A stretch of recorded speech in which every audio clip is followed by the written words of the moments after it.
Welcome to the Career Secrets channel, your go-to channel for unlocking high-income career paths, insider job hunting strategies, and expert advice to transform your professional life. In this episode, we sit down with Heidi Ram, a leading executive recruiter and head of product practice at Martin Bassett Associates. Heidi is a founding member of the Product Recruiter and actively involved in North American product community. With over 20 years of experience, Heidi has helped scale some of North America's top tech companies by placing CPOs, VPs, and head of product in high-impact roles. In this must-watch interview, Heidi shares how she built the firm's largest and most successful recruiting practice focused on product management, actionable strategies for both job seekers and hiring managers in the product space. Whether you are aiming to break into product management or hire elite talent,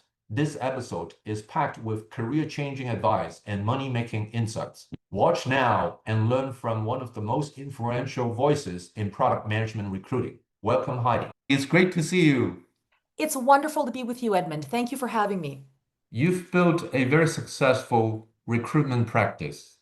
Can you tell us about your journey? My journey begins in partnership with working for a phenomenal founder CEO, Martin Bassett, who I joined, who took a chance on back in 1999 when I had no recruitment experience at a corporate level. He thankfully saw some potential in this very ambitious, determined young woman who said, I want to work for you. Do you want to hire me? He said, yes, I do. And the rest is history.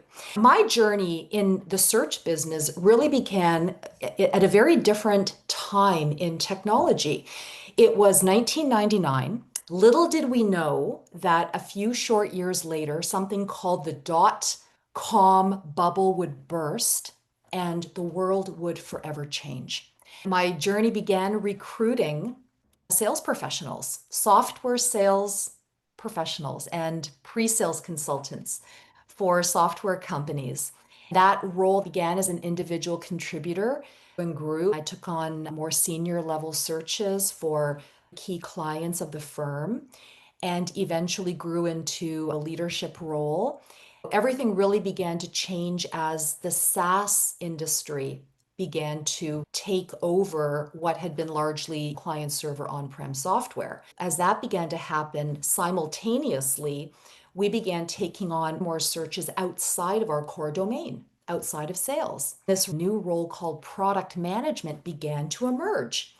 And as we began to build that business at the counsel of my CEO, Martin Bassett, that really began to accelerate growth for the business. And how you have been engaged with the product management community as well.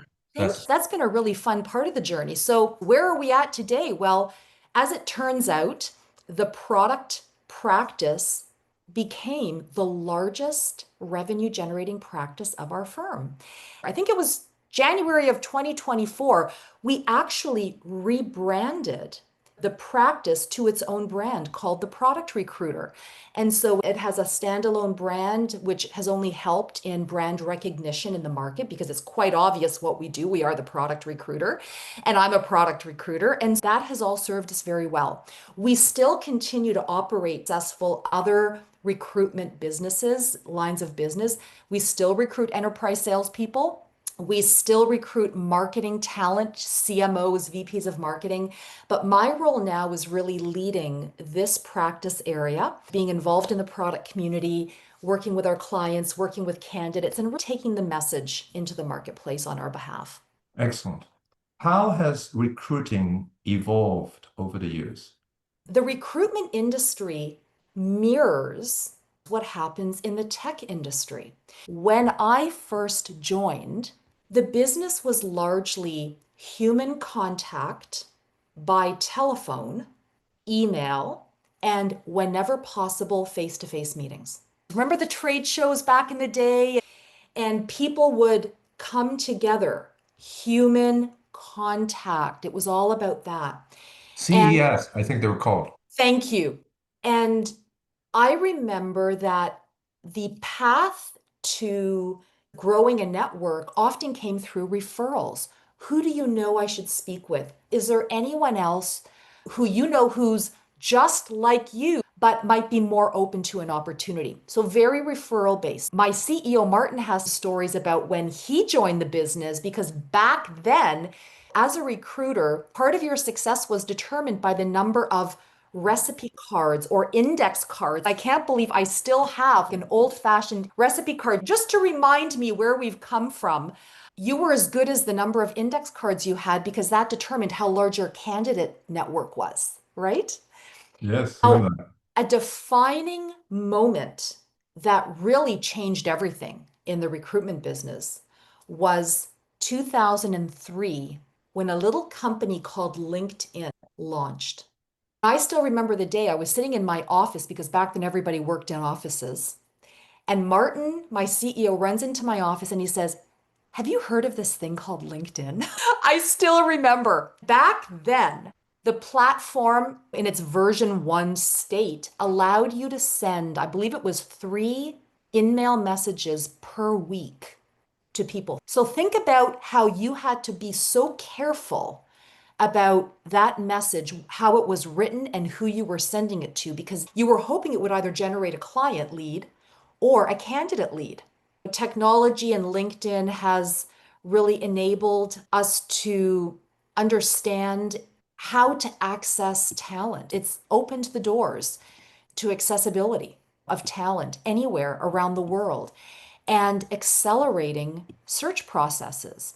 When I got involved in tech, software was the client server on-prem experience. Then Salesforce came along and SaaS came along and everything's changed. So now software is very nuanced. The footprint has expanded. How that has impacted the search business is that it has required anyone in search and recruitment, if you're going to be successful, you have to really become a student, not only of the business, but you have to become a student of the niche that you are building your practice because you're trying to help hiring stakeholders who may not understand the complexity of candidates in a very complex technology ecosystem. The example would be a first-time founder makes the decision we need to hire a product manager. Product management could transform our business and create products that customers love and never churn out of. Very quickly, they realize that if you interview 5 product managers, you're going to have 5 different flavors of product. One might be a payments expert. One might be an API integration expert. One might be a front-end user experience, don't understand anything on the API layer. The recruitment industry has had to evolve and understand niche level search in a complex ecosystem of software and technology. And that's a long game strategy if you're going to build your career in search, because that takes time and learning and a willingness to learn, a willingness to not just scrape the surface, but to go deep. Wow, excellent. So where are we now? What's the current state? By the way, LinkedIn, believe it or not, today is $16.4 billion. And owned by Microsoft. It's a wild time. High degrees of frustration, both for candidates, job seekers, and for employers trying to make hires.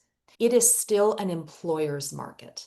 So they have the power when it comes to offers, negotiating. They're really in the driver's seat right now. We have not yet achieved scarcity in the markets. There are underemployed candidates who are ready to make a move when they find the right opportunity. And there is still a tremendous volume of really the hardest hit candidate job seekers who represent inexperience, new graduates, people trying to reinvent their career, people moving around the world and trying to restart lives and don't have a network in a new market. That group is really hardest hit.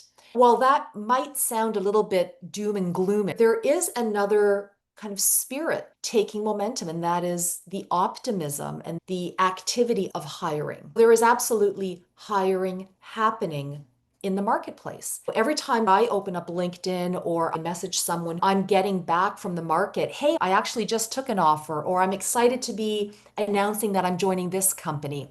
The piece about the market that makes it what I call frustrating or complicated is the fact that, well, we have so much to celebrate when it comes to AI and automated processes.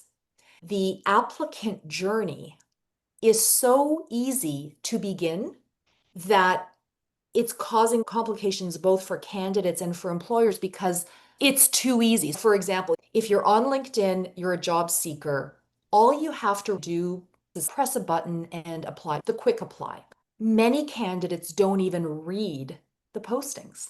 We know that to be true because we hear it from employers. Will say, well, we try to very clearly say, if you haven't done this one thing, please don't apply, because that's actually the one thing we're looking for. And we'll determine whether we even interview you, because people are able to press a button and apply. They don't read as far. The other thing that plays into what contributes to the overwhelming volume of applicants can feel discouraging to a candidate as a job seeker. You have to wake up every day confident, which goes against our natural nature sometimes. We get discouraged and we feel frustrated and we start to feel no one's ever going to hire me. How am I ever going to find a job? My bills are piling up. But every day you have to approach that new day. You're not looking for 50 jobs. You're looking for the one person who thinks you could add value to their business and could hire you. That's really what you're looking for, engagement. I can understand that to have the confidence, you might read a job posting and think, I could do that job. Heidi, the next question. Who's your ideal candidate, ideal client? Two-part question. Yes. So the ideal candidate is someone who has already achieved commercial success in their role, which means that they have a before and after story for where they worked. They joined a business, and that business might have been a 1 million ARR business. And because of their effort, their decisions, and all of that they contribute to, the business has grown. And there is some kind of a commercial success which has generated revenue. That's the ideal candidate. Who is the ideal client? The ideal client is someone who is struggling to build the business and they're getting ready to make a big decision. We're going to hire someone who has experience that we don't have. We're going to hire someone who can help us unblock and grow the business. Our typical Excellent. ICP is a B2B SaaS company, attach a term to it, but often one whose goal is growth and success of the business. And that is why they're coming to us to help them make a hire. Excellent. How do you assess whether there's a good fit between a candidate and a company? Everything begins with the requirements of the client. That's foundationally where fit is assessed and begins. What are the experiences a client wants that person they're going to hire to have done before? And that's different employer to employer. So thinking about what does a client want someone to have done? That is the first piece I'm looking for in the search that I'm conducting. But the second piece that is much more nuanced are the soft skills that will make the difference between a good and a great candidate. Because as I already mentioned, people hire people.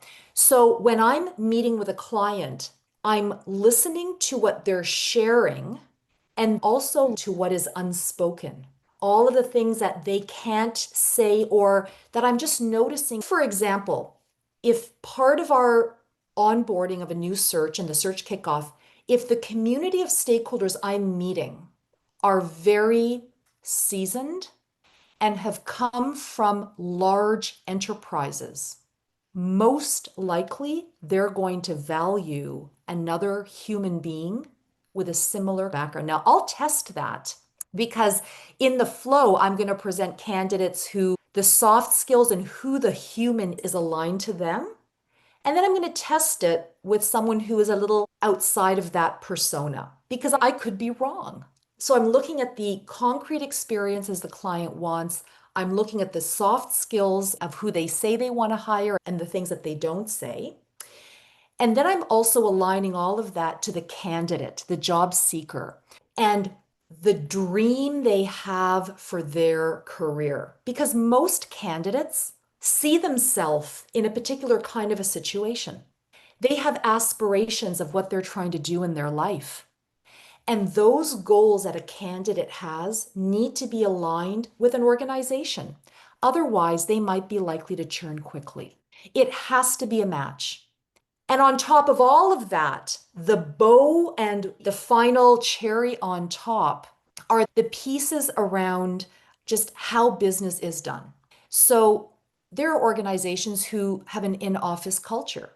That could contrast with a candidate who really wants to live a digital nomadic lifestyle and travel around the world and work in a very different way. So how someone does work also needs to fit and align, or it's never going to work. Thank you. What makes a candidate stand out, or what could hinder their candidacy? Communication skills are everything. Communication skills is such a broad topic, but I boil it down to this. A great candidate understands how to choose the right narrative for the audience they're going to be meeting with in the interview process, and they're able to connect the dots quickly through storytelling or through facts. So the interview process changes as you go deeper into the cycle. And who you meet at every step of the interview changes the questions they're asking you, but also how you're communicating. So if your first meeting is with a CEO or a founder, it's probably going to be a higher level business conversation than if you're meeting with an engineering or a more rooted in the function leader. How they evaluate candidates is very different. A great candidate recognizes the person, the audience, has thought through what is that person likely to want to ask me and understand about me, and they align their narrative. And if they're uncertain, they seek to understand. So if there's an HR person guiding them through a process, they're going to ask that person, hey, tell me about the person I'm meeting with on Tuesday. How do they evaluate candidates? What am I likely to expect in the interview? How could I best prepare for that meeting so I hit it out of the park and make you look good since you've recommended me to them? Excellent. Excellent. How about ATS? How about ATS? Is ATS helping, or is the ATS selection process broad? What have you seen? Because of the work that we do, we are a retained search firm. We do executive level search, senior level talent, which means that an ATS flow is not as big a part of our job as it would be if you were a candidate or job seeker applying to work for a company whose inbound process is going to be dependent on candidates submitting resumes into the ATS. Ideally, your resume needs to communicate your successes. That is foundational. If you worry too much about an ATS and buzzwording it, keyword loading it, it's actually going to detract the narrative you care about someone being interested in, which is your before and after story, your growth story. I was hired to do this job, and over those 3 years, I got it to here. And these are all of the things that I achieved and delivered. Your ultimate goal is to introduce yourself to hiring leaders. That's a flow that can be more effective if you're a senior person because you're looking for a human who gets behind you and thinks that you could be great for their business. That really only happens if you cold email them and introduce yourself outside of LinkedIn or outside of an ATS. That's really the secret sauce for a senior person. What do you think about AI in all of this and from a C standpoint? Very exciting. One might think everyone is hiring people who have AI experience, but that's not necessarily true because at the end of the day, what do companies want? Revenue. When do they want it? Now. So there are opportunities for people who don't have experience with AI in a real world application. If you are a candidate or a job seeker, you want to be thinking about opportunities that could have you working for companies where the product is AI enabled, where you're working on AI initiatives to get that experience. We all need to be learning it and how it fits into our job and our function. Otherwise, there will come a day when we will be left behind. We have to move with the times. And that means right now the time is AI. So learn it, use it, and try to make strategic career decisions so that you're in the middle of it. Great counsel. What do you do for networking? Oh, I do a few things. When it comes to face-to-face networking and meeting people in a real life setting, I go to events. In my practice, those events are product management events. There are still trade shows that happen. If you're in the Toronto GTA area, TechTO does phenomenal events that bring people together across all jobs, functions, different sizes and stages of companies. But if you're a job seeker and you're not necessarily in tech, look for live events with working professionals, people who are your peer group, but also people who are further along than you, where you can just sit under someone's teaching, learn something that could really benefit you in your career. The other way that I do networking is I'm always interested in conversations with people who I don't know. I'll take the call, even if I don't necessarily have a job or an opportunity, because you never know what good can come from that. Everything is still a people business, even though the world is incredibly automated and tech savvy. People work for people. People hire and engage people who they like, who they want to spend time with and want to work with. Final thoughts for candidates and hiring companies. Don't give up. Don't allow yourself to sit in a pity party with that side of your brain saying, I can't do it, or no one will ever hire me. Because everyone has been in that place. Everyone has been in the place of trying to do something new for the first time. And you're going to do it. You're going to get it done. But it takes work, focus, and being very intentional about how you do what you do. For an employer, it's important for an employer to understand that the journey to a great hire doesn't have to take as long as you might think. You want to build momentum in your interview process and make sure that your leadership team and interviewing panel take the time at every step to sell why someone should work with you. Why should they join your business? Because that aspirational vision and mission is going to hold a candidate's interest as they move through that process and as they interview with other companies. They might choose you because you did a great job getting them caught up in what they believe could be the impossible dream. Thank you, Heidi. That was so insightful. I really appreciate it. It was wonderful to be with you. Thanks for your time, Edmund. Thank you.